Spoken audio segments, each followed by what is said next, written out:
Episode 3. Across the Earth, the puzzle deepens. First team divisions and departure. Over the next few days, the plan came together swiftly. Dr. Alvarez secured the necessary resources, and global research institutions lined up to support the effort. The artifact's discovery, though not yet widely publicized, was becoming an open secret in elite academic and intelligence circles. Felicia and Delgado were assigned to lead an expedition to Tibet, where the first confirmed sibling artifact had been found. Dr. Fang and Carmen would travel to Indonesia to investigate another site rumored to house a similar device. Meanwhile, Dr. Alvarez's lab would continue to analyze the Peruvian artifact's encryption, providing real-time updates. On the final night before departure, the entire group convened in a small briefing room. Charts, satellite images, and preliminary data about the various sites covered the walls. Atlas, Vega, and two new drone assistants, Sierra and Nova, stood by with crates of specialized scanning equipment, translation software, and portable quantum labs. "Stay safe out there," Alvarez said, her voice unwavering but filled with concern. "We're dealing with unknown factors. If these artifacts are being planted, we don't know by whom or why." Felicia nodded. "We'll keep in constant contact. Let's hope we can shed some light on this mystery soon." The two teams parted ways. Within hours, Felicia and Delgado, along with Atlas and Vega, boarded a high-speed flight to Nepal, from where they would travel overland into Tibet. Carmen, Fang, and the new drones took another route, heading to Jakarta before venturing into the jungles of Kalimantan. 2. High-altitude mystery, Tibet. Felicia found herself gazing at the rooftops of Lhasa, Tibet's capital, as their transport helicopter approached the city's outskirts. Despite modern infrastructure introduced in recent decades, Tibet remained a region steeped in cultural identity. Towering mountains framed every view, and the thin air made every breath a conscious effort. They were greeted by Dr. Tenzin Dorji, a local anthropologist from the Himalayan Cultural Preservation Institute. Short, wiry, and sporting a perpetual squint from years spent in high-altitude sun, Tenzin guided Felicia and Delgado through the labyrinthine streets to a research compound near the Yokang Temple. Inside, they were shown an object nearly identical to the Peruvian artifact. Dr. Dorji explained that it had been discovered in a burial cave high in the Himalayas, where local shepherds had stumbled upon it. "We performed basic tests," Tenzin said in accented English. "Like yours, it seems new, with advanced materials, not from any known Himalayan culture. The question is, who placed it there?" Felicia couldn't help but notice how the Tibetan artifact had the same fractal engravings and crystalline nodules. Even the subtle luminescent flicker was present. It was uncanny. "We'd like to examine the original cave site," Delgado said. "Perform scans of the surrounding area."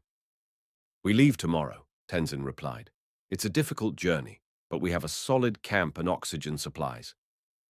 That night, Felicia, Delgado, and Tenzin pored over topographical maps, while Atlas and Vega performed software updates. The entire time, Felicia's thoughts drifted to the question that haunted them all. Why would identical quantum devices appear in tombs across the globe? 3. The Ascent.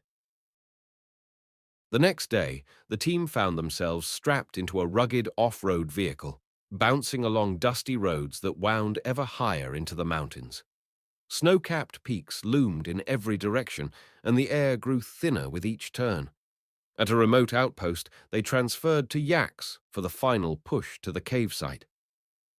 "How are you holding up?" Delgado asked Felicia as they trudged along the narrow trail. "I've been better," Felicia said, panting, "but the excitement is keeping me going." Tenzin led the way, sure-footed on the rocky terrain. Atlas followed behind, carrying supplies and scanning instruments.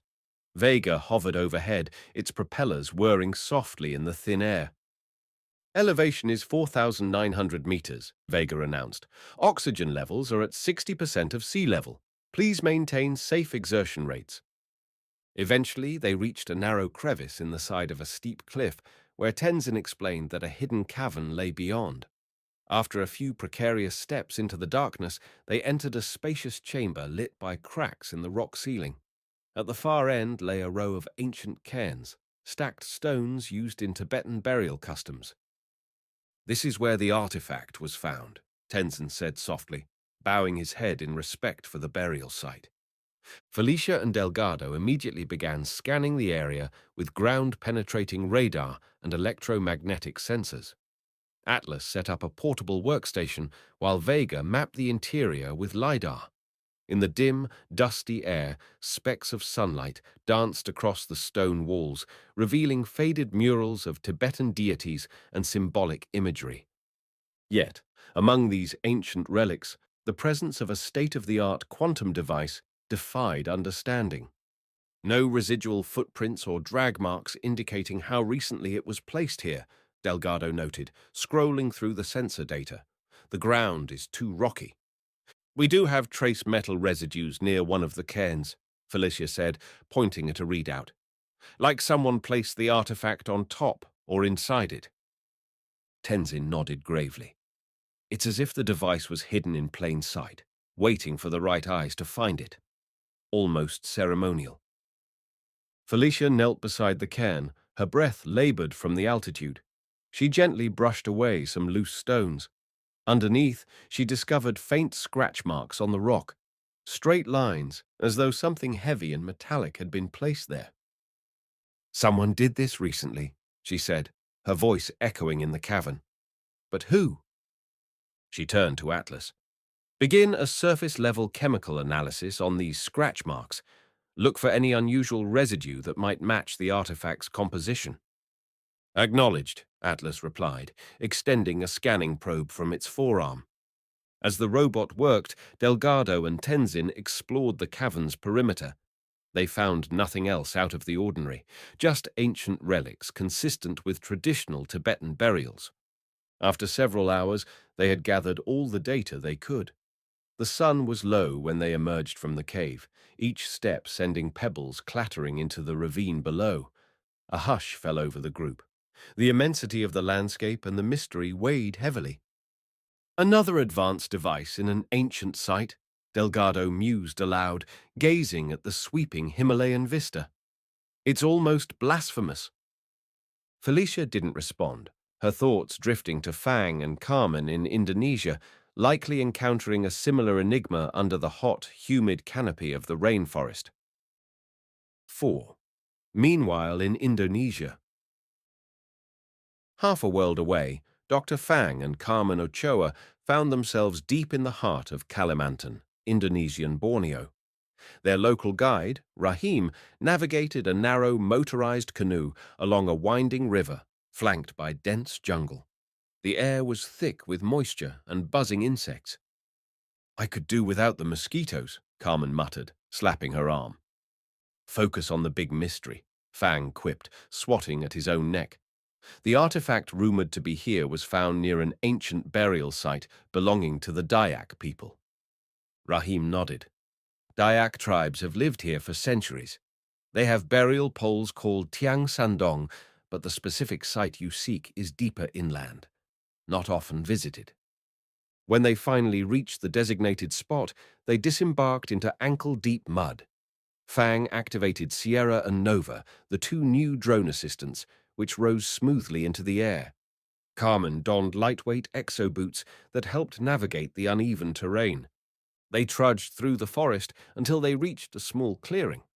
There, under a rough wooden shelter, were several Dayak burial poles, each intricately carved with symbols of animals and ancestors. At the base of one pole lay an indentation in the ground, a spot where the artifact had reportedly been found.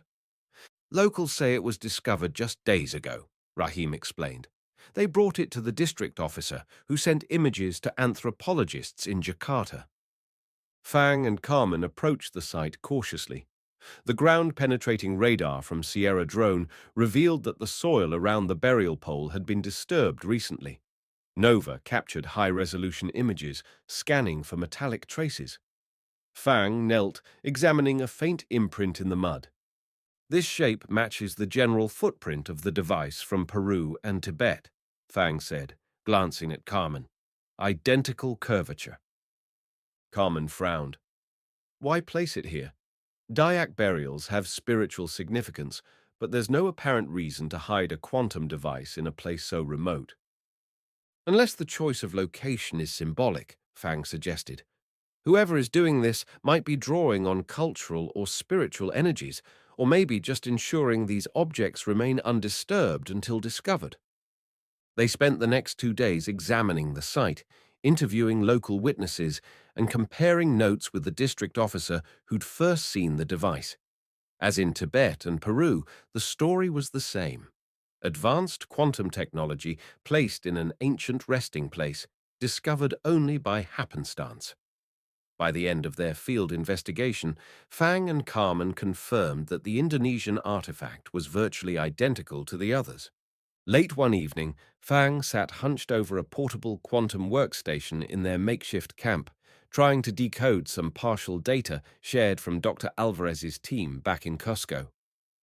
I've been trying to see if there's any pattern in the encryption from the Peruvian artifact that might match local legends or anything referencing these sites, Fang muttered, exhaustion in his voice.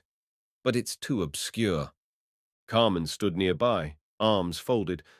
What if these artifacts are referencing each other somehow, like a distributed puzzle, each device containing a piece of the bigger picture? Fang looked up, eyes brightening with the idea. That's a possibility. If so, we might need multiple artifacts to crack the code. They might be interlinked quantumly. Which means we'd have to gather as many of them as possible, Carmen said. But that might be exactly what whoever planted them wants us to do. The thick jungle seemed to close in around them, the night alive with the cries of nocturnal creatures. Both felt a sense of foreboding. This was no longer just an academic quest. It was a global game of hide-and-seek, orchestrated by an unknown hand.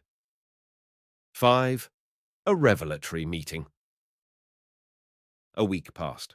Felicia and Delgado completed their high-altitude research and returned to Lhasa for a brief respite. Fang and Carmen finished in Indonesia and headed to Jakarta. In daily encrypted conference calls with Alvarez's lab, they learned of new sightings, one in Papua New Guinea, another in the remote Altai Mountains of Mongolia, and yet another rumored in the deserts of northern Mexico. The puzzle was growing. With so many points on the globe, a pattern might emerge, if only they could see it. Finally, Dr. Alvarez summoned them all to a virtual meeting, broadcasting from Cusco. A large holographic globe spun before them in the meeting's central display. Red dots indicated confirmed or rumored artifact sites. It appears these sites form a ring around the Earth's equatorial and subtropical latitudes, Alvarez explained. We're still mapping new reports, but so far there's a band-like distribution. Are they evenly spaced? Felicia asked. Not perfectly, Alvarez replied. But there's a rough pattern, like a geospatial alignment. We suspect there could be more artifacts in other continents yet to be discovered. Any luck on the encryption? Fang asked, leaning forward in his seat. Alvarez's expression grew troubled. We've managed to decrypt a tiny fraction of the data. It appears to be some sort of layered set of instructions, possibly referencing coordinates or a mathematical code related to planetary alignments. But it's incomplete. We might need data from multiple artifacts to form the entire code. An uneasy silence fell over the digital conference. So whoever placed these is essentially forcing us to gather them all, Delgado said. A scavenger hunt on a planetary scale. And we're dancing to their tune, Felicia added, rubbing her temples. Alvarez nodded. Yes, but we have no choice if we want to solve this. We're organizing a centralized initiative, an international team of archaeologists, anthropologists, cryptographers, and AI experts, with you at the forefront. We aim to collect as many artifacts as we can, bring them to specialized labs, and try to unlock the code. But what if it's a trap? Carmen asked bluntly. Alvarez's gaze flickered. We've considered that. Security measures are being taken. Governments and private security firms are involved. This could be a major turning point in human history, a new technology, or a new threat. The call ended with a mixture of determination and dread. Each participant felt the weight of an unfolding global mystery that now dwarfed their individual efforts. Outside, in the real world, day turned to night, or night to day, depending on the time zone. The Earth spun on, its ancient burial sites unexpectedly hosting artifacts of advanced quantum design. The ring of red dots on the holographic globe glimmered like a warning, an invitation or a challenge from an unseen puppet master. With more questions than answers, the team prepared for the next phase of their journey, one that would take them to even more remote corners of the world. And as the puzzle deepened, so did the suspicion that they might be on the precipice of an event that could rewrite the narrative of human civilization or plunge it into chaos.